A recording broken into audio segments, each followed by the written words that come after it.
Day 2 of the Middle of Everywhere Gippsland Rally, and the morning started with a discussion about the new cars and how they performed. There was 4 stages in the morning, with a remote service in the small town of Brinkman. Glenn Brinkman had been feeling under the weather on day 1, so the obvious question for him was, how is he now feeling? That was good. Still second hand again now though, neck's hurting again, but at least of our worries, been busy changing wheels, so yeah, it hasn't been the best start to the day, but anyway, we're still going. So what happened this morning? I wouldn't say we're off the line, but we just hit a big rock. It seemed pretty serious at first. We knew we'd probably bent a wheel or broken something, so... And 8 right short, 10 left short, 10 left short, brow, that's a flat I reckon. Now 6 left over brow. Is it just a flat or are you broken? No. 6 left over brow opens.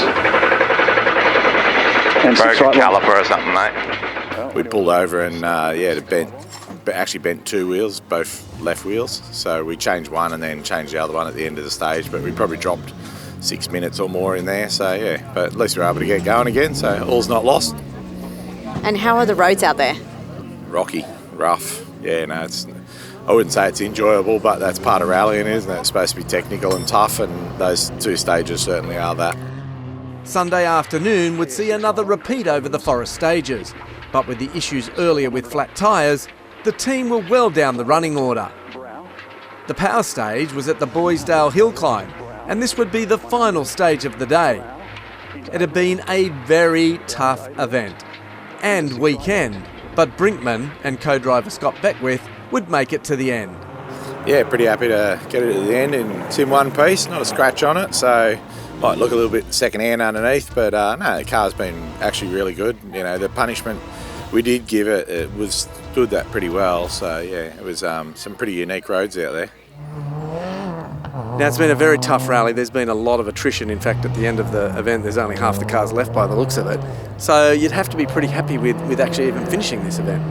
Yeah, look, even though we've done a little bit of testing in the car, this is its first real hit out, and yeah, it handled all that. There's certainly a couple of things that we can improve on that we've got to do, not just with me driving the car, but as a team running these cars. I think that we'll all make a few changes that'll be for the better, just to make them a bit more versatile for all types of conditions. Some few things we didn't expect.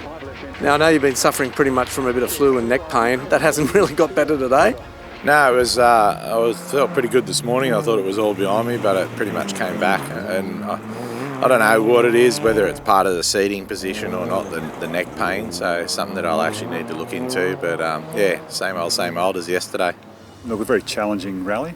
It's an endurance event for a reason, and it is all about survival, and particularly today those roads, as we forecast, were much rougher, bonier, and they certainly rewarded staying on the line, and we found that out to our detriment pretty early on today. Now, we saw a little bit of the roads today. They were very tight and twisty and very technical. Compared to yesterday, they looked a little bit more open.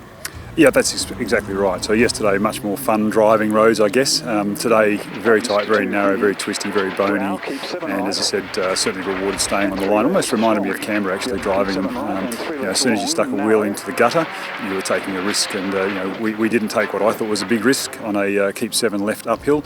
And we found a very big rock and bent 2 rims. So that was the punishment for stepping off the line. Cost us 10 minutes and cost us probably 11th outright in the ARC, which would have been an awesome reward for a hell of a weekend for Glenn. Struggled around all kinds of problems. Obviously, physically, he's not been in the best condition, and to get through the event was a milestone in itself. I think he probably deserved the reward that we would have got had we not collected that rock early this morning. Second in the Subaru WRX Challenge was a fitting reward after losing those 10 minutes in the morning. And despite Brinkman feeling pretty ordinary, there's always a little in reserve for a champagne spray on the podium.